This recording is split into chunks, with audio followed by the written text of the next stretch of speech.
선을 늘 간구하십시다. 저는 오늘 진정한 이웃이라는 제목으로 여러분과 함께 은혜를 나누고자 합니다. 본문 말씀은 누가복음 10장 30절로 37절입니다. 어떤 사마리아인은 여행하는 중 그 길에 그를 보고 불쌍히 여겨 가까이 가서 기름과 포도주를 그 상처에 붓고 싸매고 자기 짐승에 태워 주막으로 데리고 가서 돌아보아주고. 오늘 본문에는 예수님께서 비유로 말씀하신 진정한 이웃에 관한 이야기가 기록되어 있습니다. 어떤 사람이 예루살렘에서 여리고로 내려가다가 강도를 만나 거의 죽게 되었습니다. 그런데 그때 마침 그곳을 지나가던 제사장과 레위인은 죽어가는 그 사람을 보고도 피하여 지나갔지만 그곳을 여행하던 사마리아인은 그를 보고 불쌍히 여겨 가까이 가서 기름과 포도주를 그 상처에 붓고 사매어주고 자기 짐승에 태워 주막으로 데리고 가서 돌보아 주었다는 것입니다. 오늘날 이 세상은 제사장과 레위인과 같은 사람들은 많지만 사마리아인과 같은 진정한 이웃은 찾아보기가 힘든 세상입니다. 이러한 때 우리 그리스도인들은 이 선한 사마리아인과 같이 예수님의 사랑을 실천하는 진정한 이웃이 되어야 할 것입니다. 그러면 우리가 이 삭막한 세상을 아름답고 훈훈하게 만드는 진정한 이웃이 되기 위해서는 어떻게 해야 할까요? 우리는 이웃에게 관심을 기울여야 합니다. 오늘날 이기주의가 꽉 들어찬 이 세상에는 소외당하고 고통당하는 사람들이 많이 있습니다. 우리의 이웃 중에는 가난하여 방 한 칸 마련할 돈이 없어 온 가족의 목숨을 끌어버린 비참한 일도 있었으며 소년 소녀 가장들이 어렵게 살아가는 경우도 많이 있습니다. 성경 신명기 15장 7절로 8절에 보면 가난한 형제가 너와 함께 거하거든 그 가난한 형제에게 내 마음을 강팍하게 하지 말며 내 손을 움켜쥐지 말고 반드시 내 손을 그에게 펴서 그 요구하는 대로 쓸 것을 넉넉히 구워주라고 말씀하셨습니다. 이러므로 우리는 가난하고 소외된 이웃들에게 관심을 갖고 구제의 손길을 펼쳐야 할 것입니다. 성경은 사람이 천사의 말을 하고 모든 지식을 다 갖추고 산을 옮길 만한 믿음이 있을지라도 사랑이 없으면 아무 소용이 없다고 말씀하셨습니다. 나아가 우리는 이 몰인정하고 무관심한 세상에서 선한 사마리아인과 같이 이웃의 고독을 나의 고독으로, 이웃의 슬픔을 나의 슬픔으로, 이웃의 아픔을 나의 아픔으로 알며 이웃에게 사랑을 베풀어야 하겠습니다. 예수님께서는 우리를 사랑하심으로 하늘 보좌를 버리시고 이 땅에 오셔서 우리의 죄와 질병과 저주와 슬픔 그리고 우리의 죽음을 대신 지시고 십자가에서 돌아가셨습니다. 우리 그리스도인들은 예수님의 사랑을 본받아 이웃에게 관심을 가지고 사랑을 실천해야 할 것입니다. 또한 우리는 이웃에게 용서와 치료를 베풀어야 합니다. 사마리아인은 강도 만난 사람을 보고 불쌍히 여겨 가까이 가서 그 상처의 기름과 포도주를 부어주었습니다. 여기서 포도주는 그리스도께서 우리 위해 십자가에 흘리신 피를 상징합니다. 예수님께서는 우리를 위해 십자가 위에서 피 흘려주심으로 우리의 모든 죄를 용서해 주셨습니다. 이러므로 우리가 진정한 이웃이 되려면 이웃의 허물을 덮어줄 줄 알아야 하는 것입니다. 그런데 오늘날 사람들은 서로 용서해 주지 못하고 허물을 드러내어 심판하고 정죄하기 때문에 세상이 이처럼 살벌하고 황폐한 세상이 되고 만 것입니다. 성경 레위기 19장 17절로 18절에 보면 너는 내 형제를 마음으로 미워하지 말며 이웃을 인하여 죄를 당치 않도록 그를 반드시 책선하라. 원수를 갚지 말며 동포를 원망하지 말며 이웃사랑기를 내 몸과 같이 하라고 말씀하셨습니다. 이러므로 우리가 진정한 이웃이 되기 위해서는 이웃을 미워하거나 원망하지 말고 용서하고 품어줄 수 있어야 하는 것입니다.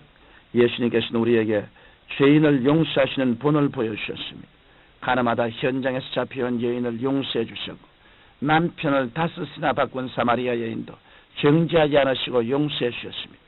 뿐만 아니라 죄로 죽을 수밖에 없었던 우리를 용서해 주시기 위해 십자가 위에서 귀한 보혈을 흘려주셨던 것입니다. 또한 사마리아 사람은 강도 만난 사람의 상처에 기름을 부어 치료해 주었습니다.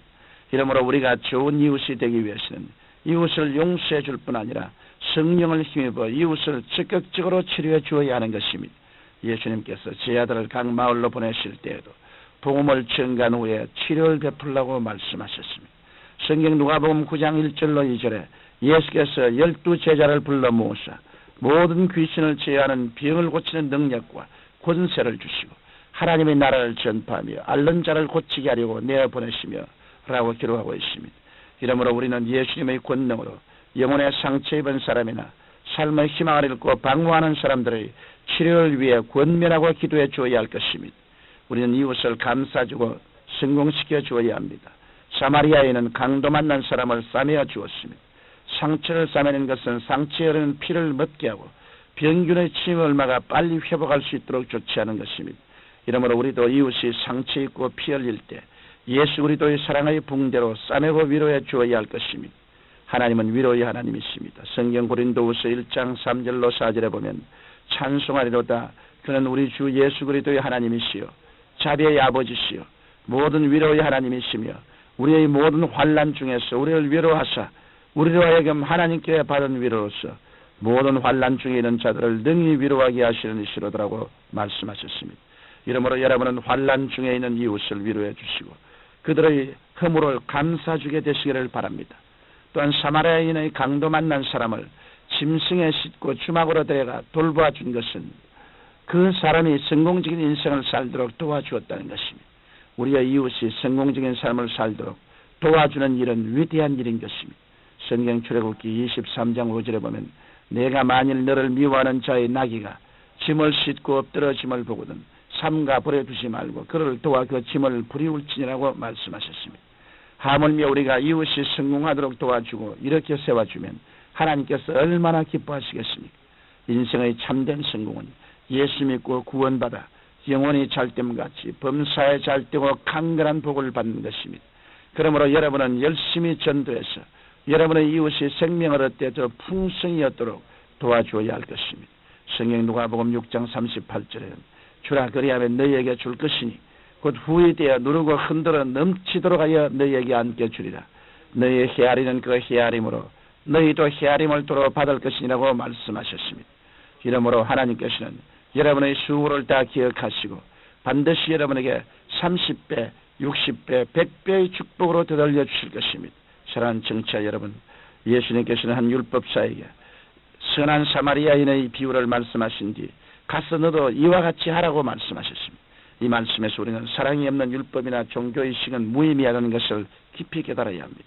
이러므로 우리 그리스도인들은 적극적으로 이웃에게 관심을 갖고 이웃을 용서해 주며 치료해 주고 나아가 이웃을 감싸주고 성공시켜 주어야 할 것입니다. 여러분께서는 낭패와 실망을 당한 사람들에게 진정한 이웃이 되셔서 이 어두운 세상을 사랑의 빛으로 밝히게 되시기를 예수님 이름으로 축원합니다. 거룩하신 아버지 하나님, 이 세상에 우리 혼자 살 수 없고 우리는 함께 삶으로 서로 도와주고 앞에서 끌어주고 뒤에서 밀어주며 함께 잘 살 수 있게 도와주옵소서. 예수님 이름으로 기도드립니다. 아멘.